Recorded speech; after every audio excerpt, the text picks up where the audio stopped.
Assalamualaikum warahmatullahi wabarakatuh. Video ini saya buat untuk bertujuan untuk memenuhi tugas UAS Ilmu Dakwah Islam. Pertama-tama mari kita panjatkan puji syukur kehadirat Allah Subhanahu wa Ta'ala yang dimana masih diberi kenikmatan, kesehatan hingga hari ini.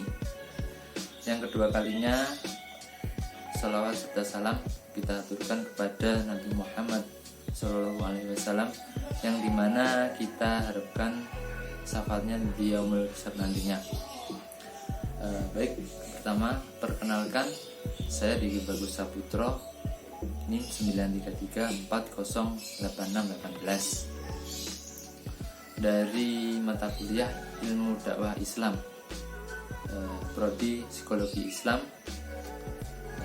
Fakultas Usuluddin dari Institut Agama Islam Negeri Kediri, Jawa Timur. Jadi tujuan saya membuat video ini untuk memahamkan atau sekedar sharing terkait dengan wabah virus corona ini.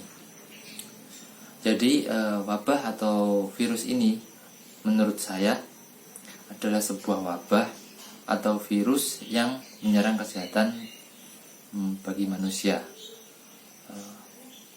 Pada intinya yang diserang adalah saluran pernapasan terkait dengan paru-paru yang bisa mengganggu kesehatan dan bisa mematikan, lebih jelasnya.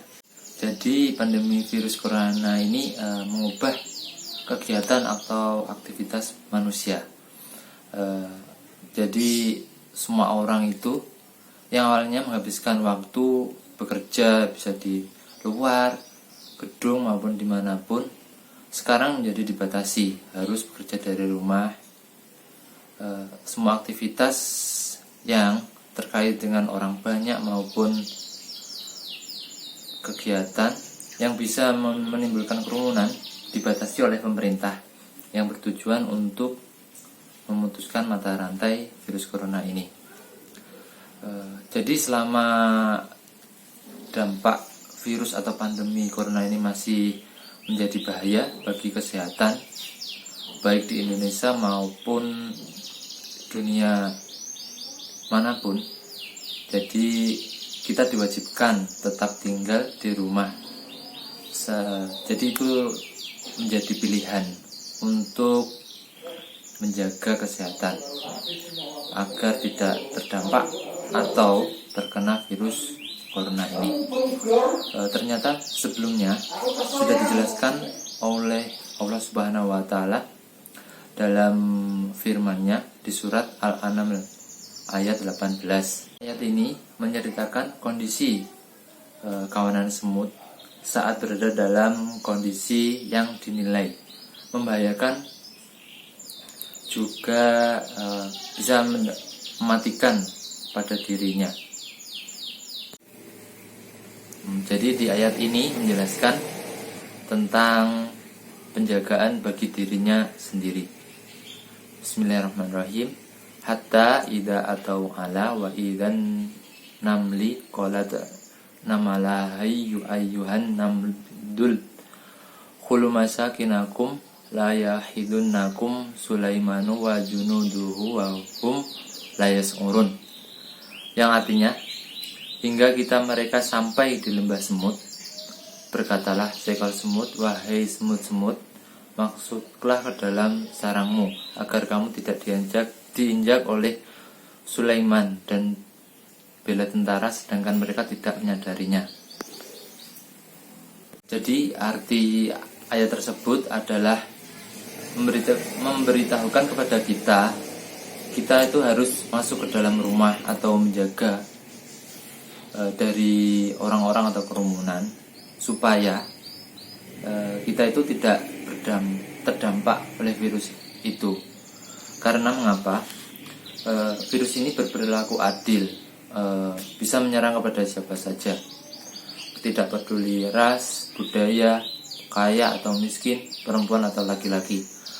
Bila dia tidak menjaga kesehatan atau waspada mengenai virus ini, maka kemungkinan akan bisa terjadi terkena. Kalau sampai terkena, ya yang rugi adalah manusia itu sendiri. Mungkin ada beberapa media atau terkait pemerintah menjelaskan bisa disembuhkan. Namun bisa diketahui banyak orang yang meninggal dunia karena virus ini. Selain dalam kondisi bahaya, tinggal di rumah menjadi pilihan saat keadaan sekiranya dirasa merugikan. Merugikan maksudnya bagi kesehatan kita. Kalau bisa terkena itu paru-paru manusia akan tidak normal kembali.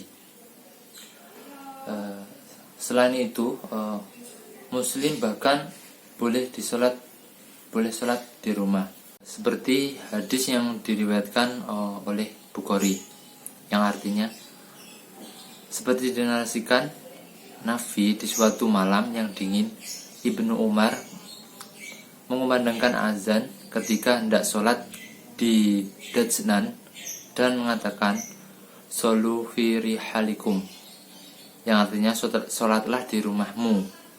Dia mengatakan Rasulullah SAW pernah menyuruh muadzin mengumandangkan "Sholu fi rihalikum", sholatlah di rumah, saat azan di malam yang hujan atau sangat dingin dalam perjalanan menuju masjid itu. Terkait itu, seperti kata ulama di Indonesia ini, Kiai Haji Quraish Shihab, agama Islam selalu memberikan kumandang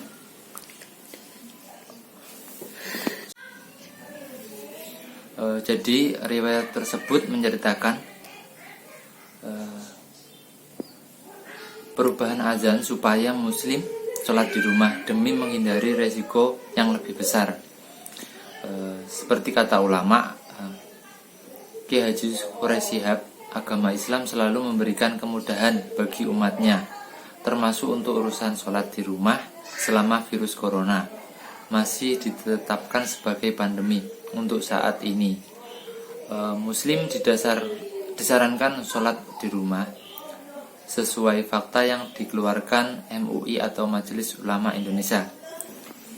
Jadi selama pandemi virus corona ini, umat Muslim atau umat yang lainnya bisa melaksanakan ibadah di rumah.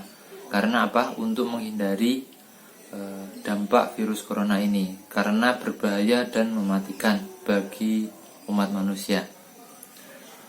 Selain itu, kemudahan ini bertujuan di dunia bisa tercapai. Ikhtiar kita yang pertama mematuhi anjuran dari pemerintah, yaitu dengan memakai masker, mencuci tangan, menjauhi kerumunan. Itu adalah sebuah tujuan atau anjuran supaya kita itu terhindar dari virus ini. Maka kita diwajibkan atau wajib mematuhi pemerintah untuk menegakkan protokol kesehatan tersebut. Selain itu, Islam juga menganjurkan seperti dalam riwayat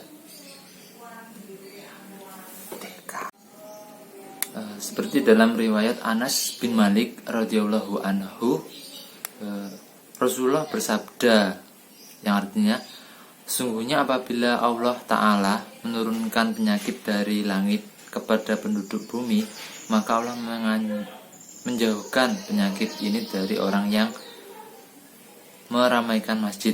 Jadi artinya di umat Islam itu dianjurkan untuk menjaga virus ini tidak menyerang kepada kesehatan, yaitu dengan berwudu, menjauhi orang-orang yang bukan muhrimnya, dan kita bisa berjamaah di masjid dengan menjaga jarak.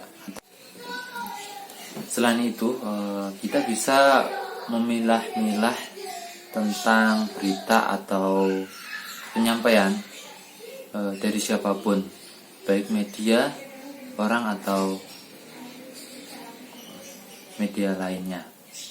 Jadi biasanya ada isu kalau virus ini dibuat oleh manusia untuk bertujuan mengurangi populasi. Jadi itu salah.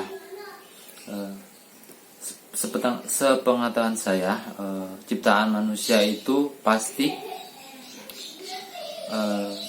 dimulai dari bahan bakar atau ada energi terkait listrik dan lainnya.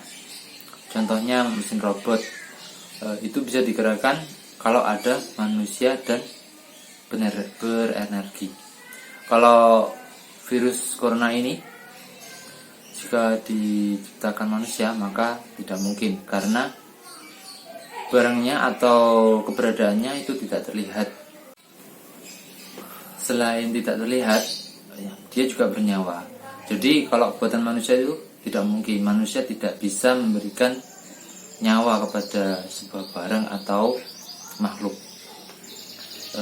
Dalam surat Al-Ankabut ayat 57 yang berbunyi kullu nafsi dha'iqatul maut, yang artinya setiap yang bernyawa akan merasakan kematian. Jadi selama virus corona ini masih dikehendaki oleh Allah Subhanahu wa taala, pasti keberadaannya akan tetap ada. Jadi ikhtiar manusia yaitu tadi mematuhi anjuran pemerintah, menjaga kesehatan dan menetapkan atau menerapkan protokol kesehatan seperti memakai masker, cuci tangan, dan menjaga jarak. Bagaimanapun Allah menciptakan segala sesuatu di muka bumi ini atas kehendak dan takdirnya.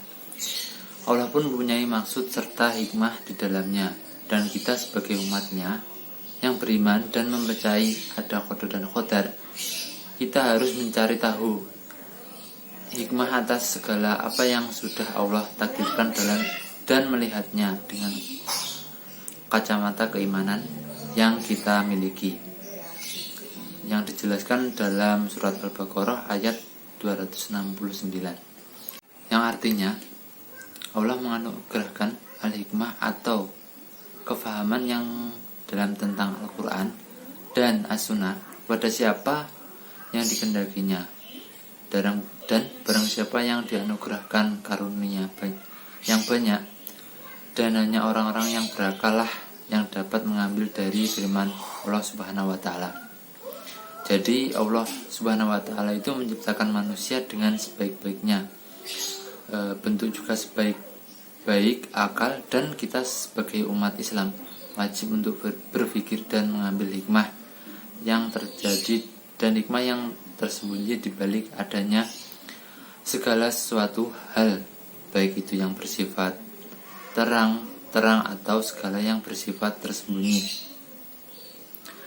Jadi contohnya ya seperti wabah virus corona ini yang terjadi di antara kita semua. Jadi hikmahnya yang paling besar adalah bahwasanya dengan ini kita menjadi semakin sadar bahwa Allah lah yang menciptakan langit dan bumi dan seisinya ini. Bahkan kita sebagai manusia hanyalah seorang yang lemah dan tidak berdaya. Bisa kita lihat bahwa virus yang sangat kecil ini saja sudah bisa mengemparkan manusia dan makhluk lainnya dengan ketakutan dan kepanikan yang menggemparkan dunia. Dan dengan adanya virus ini, kita sebagai manusia dibuat sadar bahwa dengan adanya wabah ini kita lantas membuat kita menjadi sombong kepada Allah, dan kita tak pantas untuk tinggi hati, sebab Allah lah yang memiliki daya dan upaya atas segala hal yang ada di dunia ini. Jadi yang diciptakan hidup dan mati, tiada daya dan upaya atas segala apa yang ada di muka bumi ini, dan tanpa pertolongan dari Allah kita sebagai manusia bukanlah apa-apa, dan kita tidak dapat melakukan apapun tanpa kehendaknya. Selain hikmah atas, masih banyak beberapa hikmah lainnya yang bisa diambil adanya COVID-19 ini, dan nantinya dapat menjadi pelajaran untuk kita semua untuk menjadi manusia dan makhluk yang lebih baik lagi.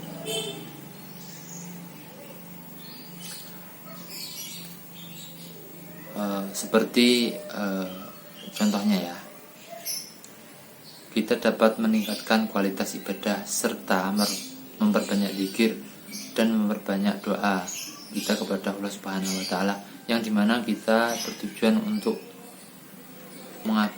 mengabdi dan mendekatkan diri kepada Allah Subhanahu wa taala. Yang kedua, menjaga kebersihan diri serta lingkungannya. Jadi menjaga kebersihan itu sebuah wujud ikhtiar untuk menjaga bumi agar selalu bersih dan nyaman bagi manusia. Yang ketiga, populasi udara di jalan-jalan raya menurun. Udara menjadi bersih dan sehat karena yaitu tadi, masyarakat diharuskan bekerja atau beraktivitas di dalam rumah supaya terhindar dari virus corona ini. Yang terakhir, menumbuhkan rasa syukur atas segala nikmat dan karunia yang telah diberikan oleh Allah Subhanahu wa taala. Jadi kita itu harus saling membantu dan mendukung upaya pemerintah untuk mencegah virus corona ini. Demikian penyampaian atau wawasan dari saya. Apabila ada kurangnya atau kesalahan, mohon maaf yang sebesar-besarnya. Assalamualaikum warahmatullahi wabarakatuh.